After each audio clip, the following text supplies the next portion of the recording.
listening to Blue Jays Nation Radio with Cam Lewis and Tyler Yaremchuk, a member of the Nation network of podcasts and delivered by DoorDash.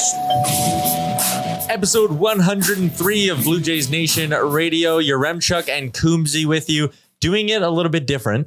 We're not waiting till the next day or anything like that. In fact, the game is still going on and we're doing this podcast. Yeah, we thought it would be an interesting thing to do. Just come in, ride the momentum of the Jays having what felt like their first big inning in a month as they piled on 6 runs against the Baltimore Orioles to put themselves up 6-1. They are currently up 6-1. David Phelps is pitching right now with 2 outs in the 9th inning.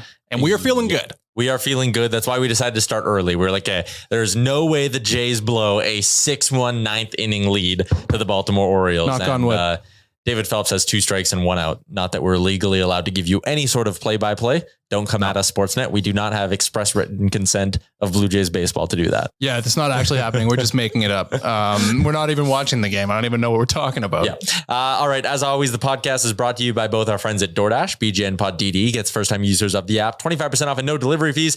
And our friends at Montana's All-You-Can-Eat Rib Fest on until September 12th, where you can go get hashtag Montana's Messy. Find out more by plugging that hashtag into your Twitter feed, seeing what comes up.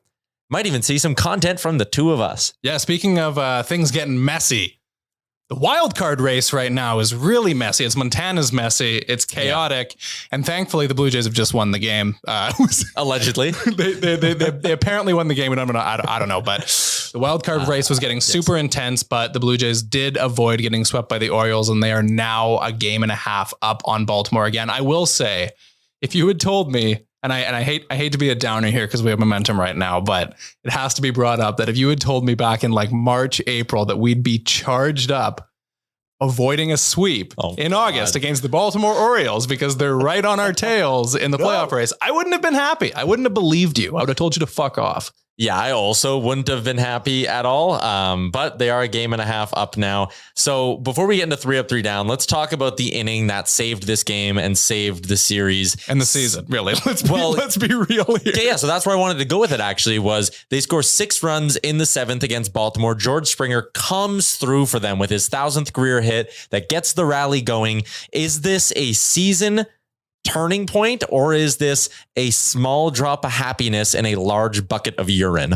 It's impossible to say, but it was necessary. I really do believe that if they had gone and spoiled this Ross Stripling start here and they had lost the game and been swept by Baltimore at home and Baltimore jumped them in the standings, the vibes going into New York, and I mean, the Yankees aren't playing particularly well right now, but the vibes going into that series would have been so negative. I'm not really sure the team would have been able to come back from that. Yeah. So maybe this doesn't launch a nuclear streak. Maybe it does, but at the very least, I would have felt zero confidence going into New York had they not have come through and picked up a W here. Yeah, and I think that's really fair. Not that the New York Yankees have a ton of confidence in themselves either. They're going up against the Tampa Bay Rays later this evening. New York's 2-8 in their last 10. They've dropped 3 in a row. They're otherwise in shambles. The Rays are starting to piece it together, thanks in part to the fact they get to play the New York Yankees. They've won 4 in a row at least. But the Jays now half a game back of the Tampa Bay Rays. They're now going to be, or temporarily at least, I should say. They're also temporarily just 1 game back of the Seattle Mariners, who are in action right now. So you're right. Things are messy, but here's to hoping the Jays use today in a 6-run inning to hopefully kickstart their offense a little bit. Because we didn't end up doing a pod actually after the Cleveland series, but that was just miserable watching them get retired by Cleveland pitcher after Cleveland pitcher after Cleveland pitcher. Yeah, it was stunning. This is a team that when they get cold, they look so cold, and there's some kind of like self-fulfilling prophecy about it in that we all kind of we criticize the lineup composition and that it's a lot of right-handed guys who strike out a lot. They swing a lot. They have pretty similar approaches. And we've all kind of been saying for quite some time, they need a contact bat. They need a lefty. So when they do get cold, they just look so bad. And you just see guys having non-competitive at bats and you're screaming that this team needs to add some different dimension to their lineup. But when they do get hot, on the flip side of that, they look fantastic. And it looks, I don't know. I mean, you know, you're teeing off against Baltimore and they're having a good season, but this is still Baltimore. But you have to hope that this is like what gets it going, because the offense is capable of being good. It's not like this is a bad offense. Yeah, and I agree with you 100%. Like you always talk about, the need to add a lefty bat, right? And primarily you would want a lefty bat to get you better results against right-handed pitching, right? You want that opposite sort of matchup. The interesting thing about that for the Toronto Blue Jays is that they actually, on the year as a whole, have hit remarkably well against right-handed pitching. If you just take the season as a lump sum, they are second in OPS against right-handed pitching on this season, right? So like only the Dodgers are better than them at hitting right-handed pitching. And then if you go against lefties, that's actually for some weird reason where the Jays haven't been as good, ranking 12th in Major League Baseball in OPS against left-handed pitching. So I've always found that like critique of their roster construction very interesting. We're going to get to 3 up, 3 down, but I just think it was such like I don't know if monumental is the right word, but it was such a shit show. I see. And I just go to like the more unprofessional term, but on Twitter, like the fan base is melting down because this team is just otherwise falling apart. They couldn't do anything against Cleveland. The start against Baltimore is terrible. Usually when the fan base is melting down on Twitter, I'm the one who sits here and goes, whoa, pump the brakes. It's early in the year, or it's this or it's that. This is actually a moment where I sat there and was like, this is deserved. Like the panic is understandable at this point in the season. Yeah, I mean, I don't really blame anybody for being super upset. The reality is the Jays haven't come really anywhere close to matching their expectations this year. And there's a lot of kind of flaws with what's going on. Like, even if you kind of take away this win here and the momentum, there's a lot of uncertainty about what happens next because, Jose Barrios has been all over the grid this year. Yusei Kikuchi, who we'll touch on in a bit, can't put together a good start. Somebody like Beau Buchette hasn't really gotten hot yet. It's difficult to say what to expect next. And I don't really blame anyone for being upset. Like, no. And the other thing too, is that this all ultimately comes after the team had a somewhat quiet trade deadline. Mm-hmm. I didn't hate their trade deadline personally. I thought the additions, like kind of raising the floor, is fine. I don't know if this was a year that necessarily warranted going all in because the team's been kind of But I mean, I think that's kind of where it came from, is people were hoping for a big 2015 team season saving addition like a Tulo or a David Price, and it didn't happen.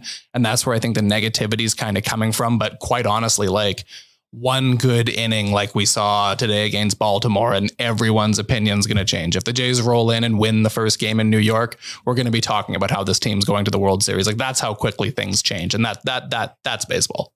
The only thing I heard, and I actually went back and forth with someone on Twitter about this a little bit, was I sent out a tweet last night after the loss, and I said, the only thing keeping me sane is the dream that a September-October heater's coming. Then I said, it's not coming, but let me dream. And someone said, the only thing keeping me going is that this might get everyone fired, as in Shapiro and Atkins. And I kind of was like, who do you like? Ross Atkins, and if you want to lump Shapiro into this conversation as well, 3 straight off seasons, they've gotten a top free agent: Ryu, Springer, Gausman. 2 straight seasons, Barrios at the deadline last year, and then this year, before the season started, they went out and made major deals to get Barrios and Chapman. How are you mad at the GM in all of this? If they were sitting here right now and consistently blowing leads in like the 7th and 8th inning and losing games by 1 run because their bullpen sucked, I could get being like, fireable offense for Ross Atkins. The bullpen was a glaring need. He didn't fix it. But this is a collection of incredibly talented baseball players. Ross Atkins put together, in my opinion, a very good team here, minus the bullpen to some extent. And they're just underperforming. They're a good team that's underperforming. I don't think, and I don't buy that the GM didn't put together the right group here. No, I mean, I also don't know why you'd want to see everyone get fired in this situation. It's not like, I mean, if you think about looking at the Jays since 2015, when they came in, you had the 2016 season where they didn't re-sign David Price, but they brought pretty much everybody back, went to the ALCS again. Then they did a half competitive season in 2017, another half competitive season in 18. And then it was one bottoming out year before the effort was put into being competitive. Yep. And the team's not perfect because no team is perfect. But I mean, with the Blue Jays right now, you have the core with talent and the willingness to bring in new guys. Like when else in Blue Jays history, really, or I guess recent memory, like I'm thinking like, I started watching the team in the early 2000s. When else are you signing guys in free agency like Kevin Gausman? That never happened. Never. I mean, what's the issue here? Like, I don't get it. It's people who love complaining for the sake of complaining. I also saw certain people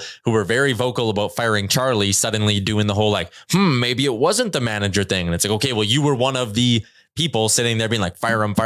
And what, now that they had a bad stretch under John Schneider, you're like, oh, Charlie it's wasn't just even lazy. It's just, it's so lazy. The GM owner, whatever you want to do, Shapiro Atkins thing is so incredibly lazy. That's a great word. It's just because it started right off the hop. It's, these new guys came in right when the team had made the playoffs and there was all this momentum and everybody was sad about AA leaving. And, say what you want. I don't know. Maybe AA is a better executive than Shapiro or Atkins. I have no idea. But the reality is like, they're in a good spot right now. They add good guys. They do good things. Like you want them to fire Shapiro Atkins and start from scratch with somebody else. Really?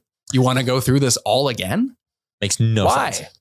Makes no sense at all. That was the rant I wanted to get off my chest. We can get into the 3 up, 3 down, though, delivered by our friends at DoorDash Ding Dong. One guy who they went and picked up, who has certainly outperformed expectations, is Ross Stripling. Yeah. Today's performance was what feels like in the moment an all-time gem from Stripling, coming off the injured list and carrying a perfect game into the 7th inning. He ends up going 7 1/3 against the 6 1/3 against the Baltimore Orioles, only allows the 1 hit, strikes out 7. Outside of that hit, does not allow another base runner.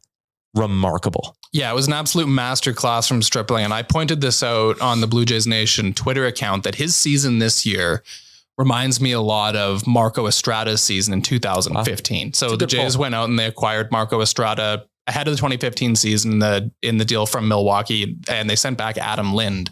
And it was kind of like, why this guy? Like, he's just like a mop-up guy, like a number 5 starter, maybe allows a ton of dingers. And then he starts off as like the depth guy in the bullpen who's just mopping up innings, does a pretty good job. And then there's injuries to the starting rotation. They need a starter. They throw him in, just like Stripling. And then Estrada in 2015, as we all remember, was unbelievable. He was arguably their best starter until they got David Price. And even after that, like, think about the playoffs. Estrada was probably their best starter in the playoffs. Yeah. And that's what we're seeing with Stripling here is it was like, oh, here's Ross Stripling, a decent depth arm who logs innings in the pen. And meanwhile, there was a desperate need for the Jays to have someone come out and log innings for them because Kikuchi can't pitch. Barrios hasn't been that good. It's just, they needed someone, and Stripling's been that guy. And we're getting to the point now, he's a free agent at the end of the season. And it's like, to me, it kind of seems like a no-brainer to issue him a qualifying offer. They should be looking at re-signing him, just like they did with Estrada. They didn't let Estrada walk. No, they didn't. He ended up pitching 3 seasons for the Jays. I remember that start, and I just pulled up the numbers again to make sure I had it right. September 17th against Atlanta, he goes 8 strong, 3 hits, no earned. Like, going through his game logs that season, there's so many just great starts. August 9th against the Yankees, a pivotal moment for that 2015 Jays team. He goes 6 1/3, 3 hits, no earned. And I look at, hopefully I should say, we're looking back at this start a month and a half from now from Ross Stripling and being like, yeah, that was a moment that really helped turn things around. He's got a 2.93 ERA now. Ross Stripling does. And this is a guy who was going back and forth from the bullpen to the rotation at the start of the year. He wasn't necessarily fully stretched out to be starting and still went in the role and thrived. That's damn impressive.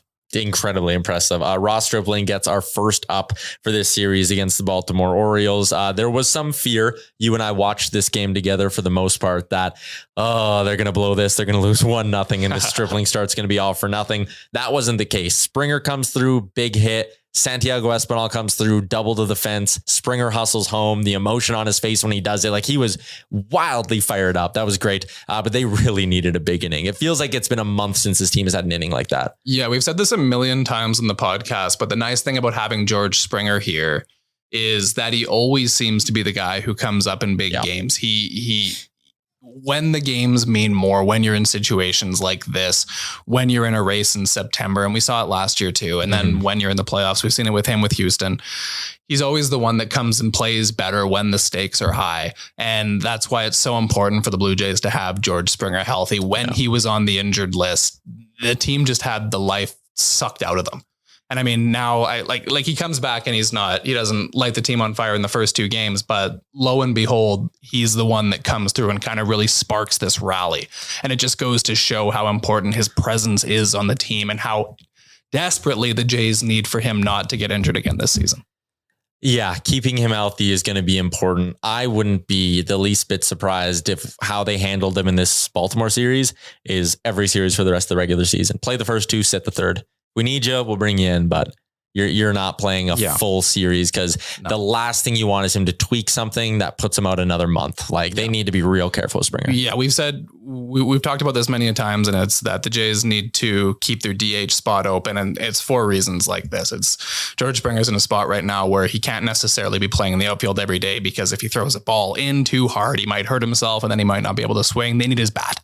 And you got Jackie Bradley Jr. or somebody else to play center field nicely defensively. Let's just use George Springer as the DH because we need his bat in the lineup so badly.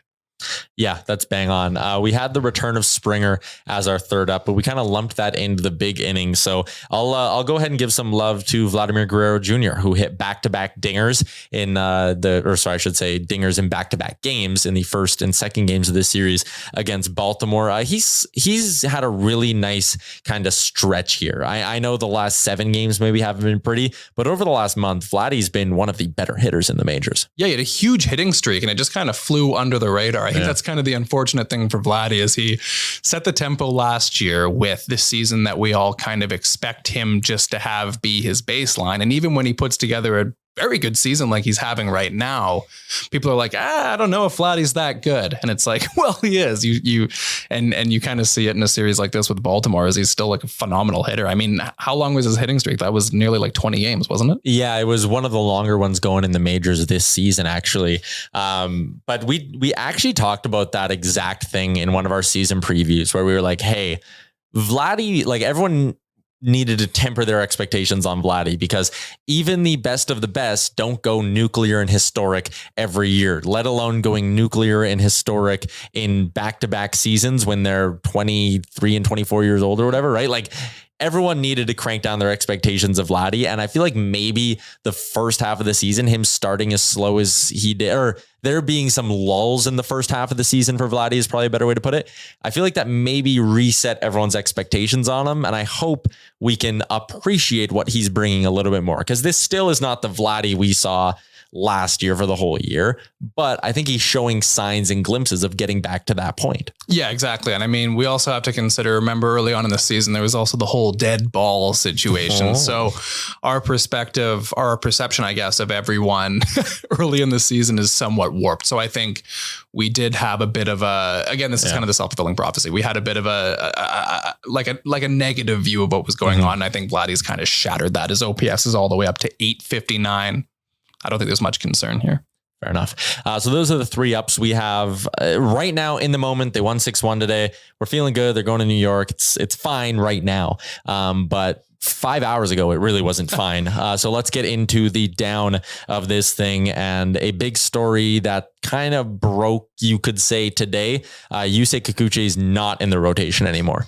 It's going to be Mitch White getting his spot, which makes sense because he was great in that start against Cleveland. Stripling is great, and you're not moving any of the big 3. Kikuchi's the odd man out. He certainly played himself into that spot, and after watching him in this series against the Baltimore Orioles, I am very happy to say that he is out of the rotation. This feels like a big moment on the pod. Yeah, this is something we've been talking about for quite some time. Kikuchi winds up in his start going 3 1/3. He allows 3 earned runs, 6 runs all told. He walked 3 guys, struck out 3 guys. It was just an ugly start. And I think the unfortunate thing about that is, he goes down 3-0, the Mountcastle home run. The Jays rally back the following inning. They score 2 runs.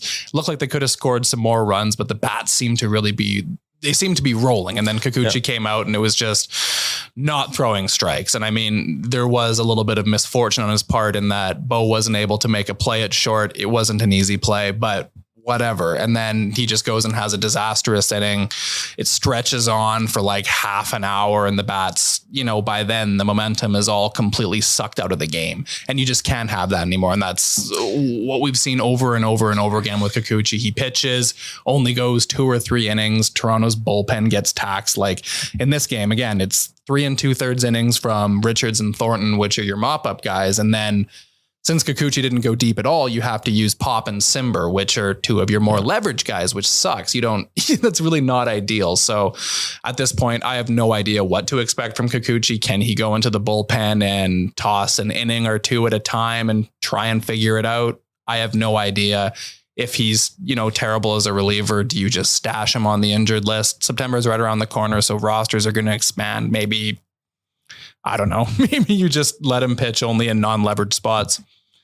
I think there's probably some value in still doing that. Like, for example, today, if this game, a 6-1 score, is a week from now when he's back and rested a little, you could say, then I think you probably do look at, okay, let's bring him out. We're up 6-1. Would you have been comfortable putting him out in the David Phelps inning today? No, God. 6-1. Would you? Well, the fact I'm hesitating probably gives you your answer. Like, how big does the lead have to be for you to be like, okay, I can toss Yusei Kikuchi into the game and it's fine? Or is he only coming in when they're down by like 6? Yeah, or you do that. I mean, I would also argue that when they're down by 6, that's important because this offense could be good enough to pop home 6 in an inning at any given moment. Although they haven't shown that a lot lately, other than today. Yeah, I think you got to be up by more than 6. And then you go, okay, we'll bring him in. We'll give him 2 innings here. And you just have to have a short leash on him, right? And it's insane that this is what we're talking about for a starter that's on the books for 2 more years at $12 million per. Yikes. Anyways, Kikuchi, wasn't great. The offense, and this dates back to the Cleveland series as well. It just fell off a cliff. And we've talked throughout the season at different points of this being a very feast or famine team. But the fact that they scored 4 runs against the Cleveland Guardians and then followed it up with only 5 in the first 2 games against the Orioles, even I think you could lump today into that conversation where 6 runs in 1 inning. But heading into the 7th inning, they had 1 hit? Like their offense has just fallen off a cliff over the last, I'm counting today in a way and saying 6 games. Yeah, it is kind of funny because today where, one of the ups is that huge inning, but it really only was 1 inning. And I mean, the guy starting for Baltimore today, you kind of look and it was like, well, this is a guy they should, tee off on. It was the same thing in the second game with Dean Kramer. It was it's not like a big name that you should be getting mowed down by. And that's kind of been the theme for the Jays for a lot of this season. And it's been a theme for a while too. And it's a weird thing to see that another team will roll in with kind of a really random arm. Maybe somebody who has decent numbers in AAA that's come up and had a bad time here. But it seems that the Jays offensively, and it's confounding, but it seems the Jays offensively are like a slump buster for opposing mediocre pitchers. Just pitchers that toss a little bit of junk, and they have a great start against the Jays, and it doesn't make any sense. But again, as we said, let's hope this is the start of them turning it around offensively, because it did look like it. They had a better approach in this game. It seemed like there was a lot more urgency. They were taking more pitches. It was just a smarter approach, it seemed. Yeah.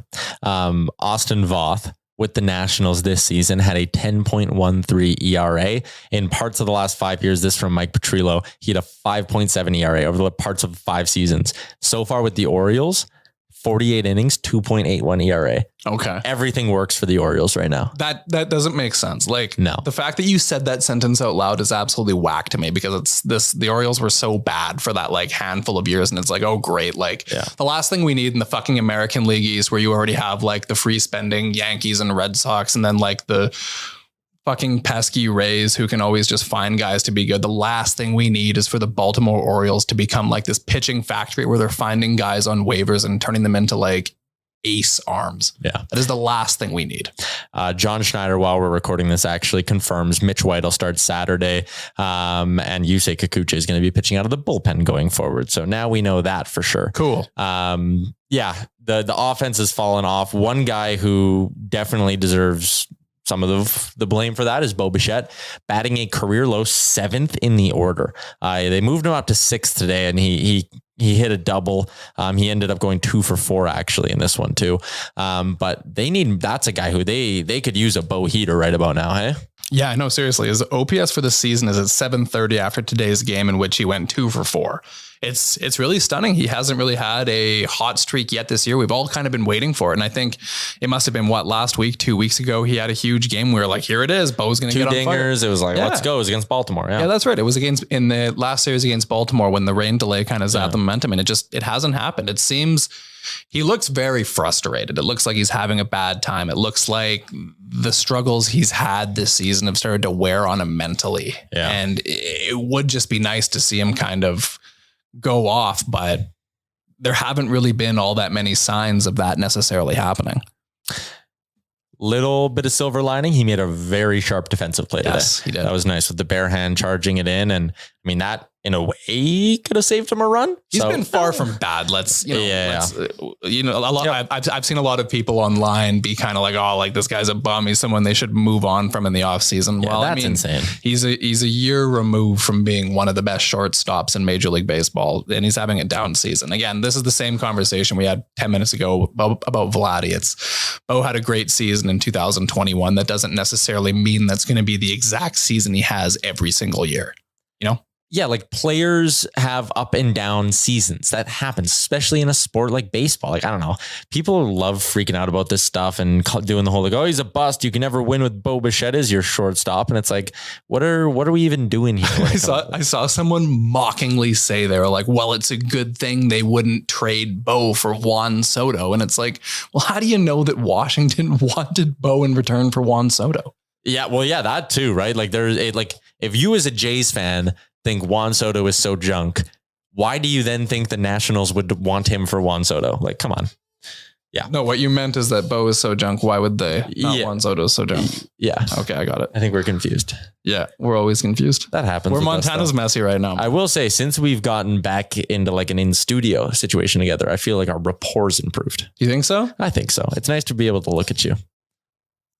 Yeah. Yeah. All right. Let's get it. Not a good series against Baltimore, but at least we come away from it with a decent taste in our mouths, vibes, right? Like there's good vibes today, and you're not heading into Yankee Stadium with doom and gloom hanging over you. Like now there is a chance for them against a Yankees team that's looking terrible right now. There is a chance for the Toronto Blue Jays to start building up some positive momentum. That is very, very good. Yeah, the Yankees have kind of much the same as the Jays have just largely fallen off a cliff offensively. I'm going back and I'm looking in this Tampa series. In the first game, they get shut out. The second game, they only allow 1 run. And these losses to Boston, only 2 runs. They get shut out by the Red Sox as well. 3 runs against Seattle, a shutout against Seattle. Like, this is an offense that is nowhere near rolling in all cylinders. And it seems like all the Yankees really have going for them right now is Aaron Judge. Giancarlo Stanton's out of the lineup with an injury, and they just look so much less scary when he's not there. Hear me out. They should have never let go of Joey Gallo. No, 100%. You should go and see what Joey Gallo is doing now. I saw since the deal, it was like the Yankees lost 5 straight at one point and the Dodgers won 6 in a row. Like from the moment he joined the Dodgers after leaving the Yankees. With the Dodgers, Joey Gallo has gone 6 for 23 with 3 home runs, and and his OPS is 1.042. So 3 dingers already this season with the Dodgers after hitting 12 on the year as a whole with the Yankees. That's hilarious. The Jays really should have been all over that. I don't know if the Yankees would have let him go into the American League East. They probably wouldn't have, but geez, Joey Gallo would have been a nice addition for the Jays, I think. Yeah, that would have been great instead of like the Jackie Bradley Jr. ad to just go bring in Joey Gallo instead. That would have been awesome. All right, well, we're talking a little bit about the Yankees here, so let's get set for this thing with our PointsBet Canada look ahead. All right, it is 4 against the New York Yankees coming up. Barrios versus Montaz, Gausman versus Jameson Taillon, Mitch White versus Garrett Cole, Alek Manoah versus Nestor Cortez. We talked about it. The Yankees are struggling. The Jays have their rotation is what it is right now, but Gausman and Manoah are both going to make appearances in this series. That seems good. Manoah's coming off a start that ended poorly, but early on that looked like the Manoah we were hoping we would get for the whole season, because for a bit it looked like he was dipping early on in that Baltimore start. It was like, shit, I saw our account was tweeting the big man, he's back. And then it ended not great, but I don't know. I'm probably just blinded by how jacked up I am that they won and finally covered a run line here. Speaking of PointsBet Canada, but I don't know. I'm feeling okay here. Like let's pound the Yankees. Let's go. Yeah, I think given the way the Yankees have been playing recently, their offense has completely fallen off a cliff. There's reason to be optimistic the Jays can roll in and they can win this series, take 3 of 4. I mean, It is a little bit worrying, I will say, and it feels kind of strange saying this, that Jose Barrios is the first one starting in this series. You just don't know what to expect from a Jose Barrios start, but hey, the Yankees haven't been hitting much recently, so maybe we'll get a really good Barrios masterclass as opposed to one of his other pumpkin starts. Who knows what to expect? But like you said, Gausman's going, Manoah's going. You always like to see that in a series. And Mitch White's been, I think, through 2 starts with the Jays, quite good. And he's an arm that the Yankees aren't familiar with at all. So it's a good point. I think that's a fantastic point. The Yankees haven't seen him, unlike some of the other Jays arms. Looking at the American League East standings, it is like, do you remember a couple weeks ago when we were doing the whole is the top of the AL East still attainable? Like, can they catch the Yankees and that sort of thing? If the Jays just wouldn't have shit the bed for the last 2 weeks, the Jays are before today, coming into today, we'll do that. The Jays were 2-8 in their last 10. So were the Yankees. Yeah. The Jays could have been 7-3 in their last 10. We would have been sitting there talking about a team just 5 games back at the Yankees heading into a 4-gamer against them. It was right there. The Jays, in a way, controlled their ability to get back into this thing. It's maddening to look at the AL East I remember standings. seeing people were talking about this back before the first Baltimore series in Baltimore. They're like, oh, it's, Baltimore, Cleveland, Baltimore. There's 10 games here. If they go 8-2, which they should, then they're going to go into this 4-gamer with the Yanks and be like 5 games back. And lo and behold, that didn't happen. But hey, they can draw themselves in real tight to the Yankees if they have a great series here. We saw it last year. Remember, they went to Yankee Stadium and they won all 4. Yeah, they shrunk that lead. If the Yankees were to lose to Tampa and the Jays sweep them, they're 5 games back. Okay, come on. Sure. Nah, probably not. Probably not. I still personally have my eyes set on the top wild card spot. Yeah, and that's the big one. Yeah, and hosting, which is, it's not going to be easy because Seattle's ripping.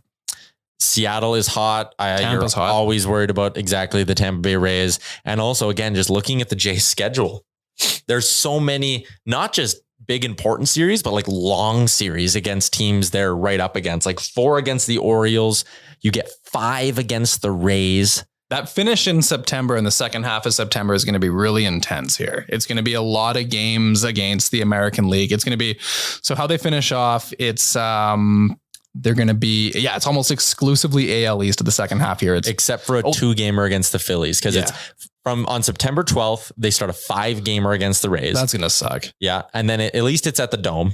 3 against the Orioles, a quick 2 against the Phillies, 4 more against the Rays, 3 against the Yankees. And then you you host Boston for 3, and then you end it with 3 at Camden Yards in Baltimore. Like that final 3 against Baltimore that we thought at the beginning of the season was going to be like, oh, here's a nice, like, fun way to end the year, scoring 1,000 runs against Baltimore like last season. I no longer feel that way about the Orioles. Yeah. Just quickly, because we have the monitor playing and we're watching Sportsnet right now in the studio, watching George Springer still get so fired up for those big moments. That makes me very happy. Yeah, that energy. That's exactly what we want to see right off the hop in New York is George Springer's leading off game 1, hits a dinger. That's what we want to see. Get 100%. The momentum going. And hopefully the Jays can keep it rolling for a 4-game series in the Bronx at Yankee Stadium against the New York Yankees team that is not hitting all too well right about now. Coombsy, this was fun. Shout out to our friends at DoorDash. Montana's #GetMontana's all you can eat ribs on until September 12th when that 5-gamer against the Rays starts. And also shout out to PointsBet Canada. You enjoy the series. We'll talk on the weekend. Best wishes.